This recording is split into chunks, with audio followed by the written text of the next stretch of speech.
Bonjour à tous les youtubeurs qui se connectent à la chaîne Éperve Résurrection Vie.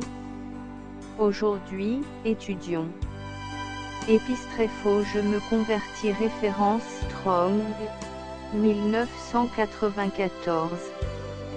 Je me convertis.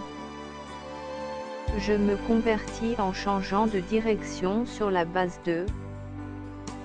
Je me tourne vers. Je fais demi-tour. Je me reprends. Premier exemple référence Strong 1994. Actes chapitre 3 versets 18 à 20.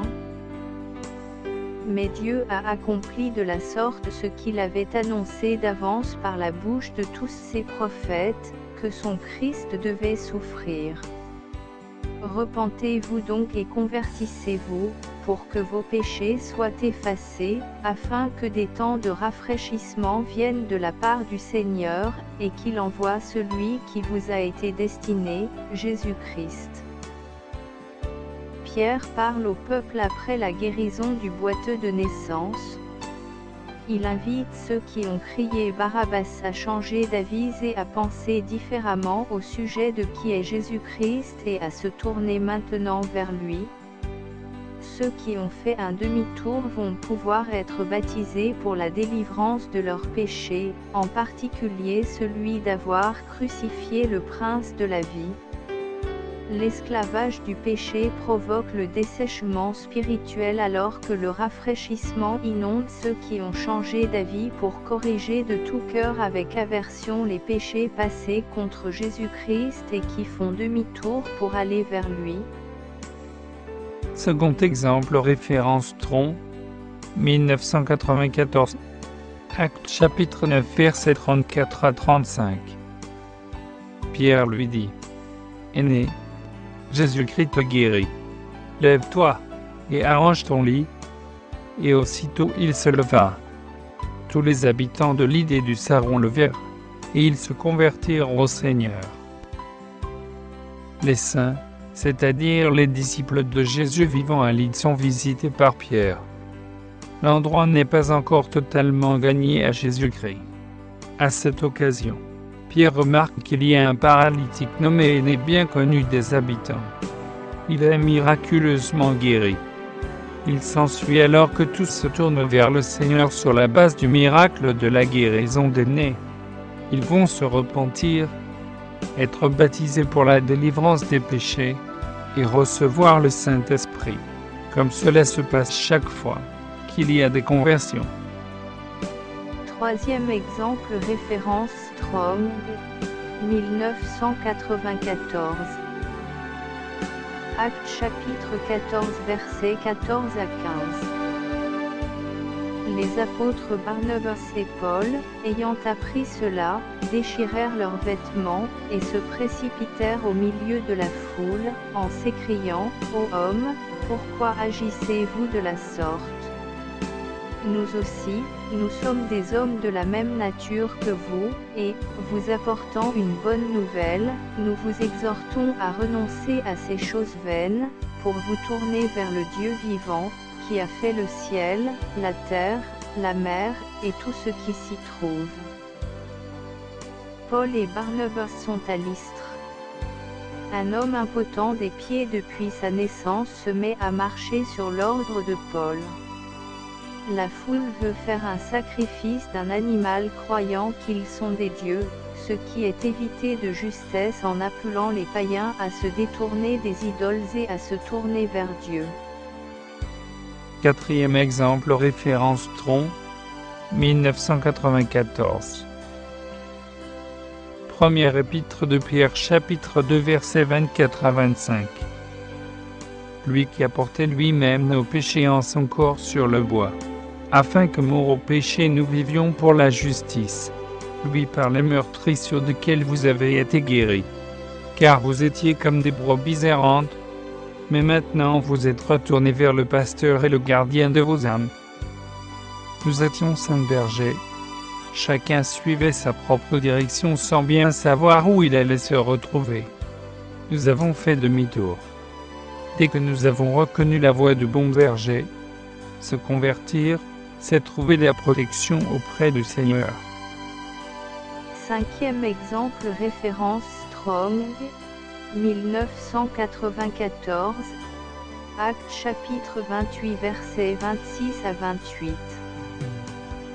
A dit, va vers ce peuple, et dit, vous entendrez de vos oreilles, et vous ne comprendrez point, vous regarderez de vos yeux, et vous ne verrez point.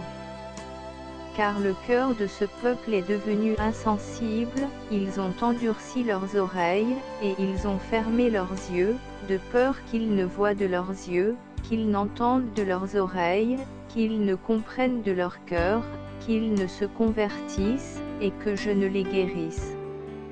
Sachez donc que ce salut de Dieu a été envoyé aux païens, et qu'ils l'écouteront. La dureté de cœur est un obstacle à la conversion. Elle empêche d'écouter la bonne nouvelle.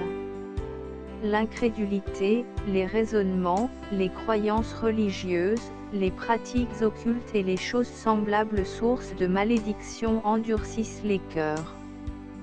Les fruits amers de l'endurcissement sont la méchanceté et les adultères. Matthieu chapitre 16, verset 4. Sixième exemple, référence Tron, 1994. Première épître aux Thessaloniciens chapitre 1 versets 8 à 10.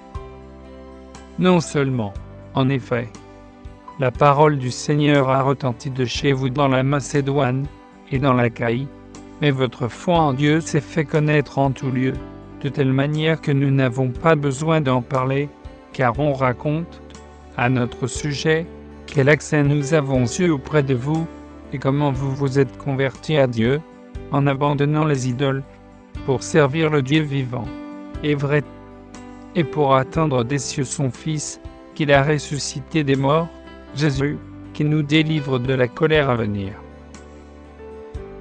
La conversion se traduit par des actions. Les païens n'adorent plus leurs idoles. Ils deviennent des disciples de Jésus, et servent en faisant de nouveaux disciples, dans la joie du Saint-Esprit. Ils deviennent à leur tour un modèle comme Paul, Sylvain et Timothée l'ont été pour eux. Réfléchissons. Référence Strong, 1994. Vers quelles étapes la conversion au Seigneur Jésus m'amène-t-elle? Peut-on parler d'une conversion au Seigneur sans passer par la repentance? Pourquoi? Comment le Seigneur provoque-t-il de nombreuses conversions? Aujourd'hui, des hommes religieux encouragent l'œcuménisme mais n'abandonnent pas leurs faux enseignements et leurs pratiques religieuses. Peut-on alors parler d'une conversion?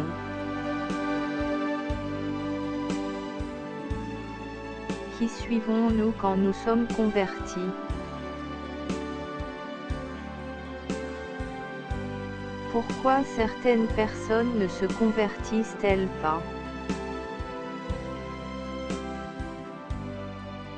Y a-t-il un changement profond et du zèle pour servir le Seigneur lors d'une conversion?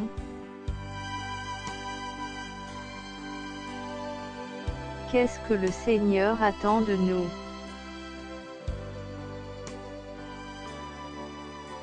Fin de l'étude. Abonnez-vous à notre chaîne YouTube Éperve Résurrection Vie pour recevoir la prochaine étude de la Bible. Que le Seigneur vous affermisse dans son enseignement pour annoncer l'évangile de Christ. À bientôt.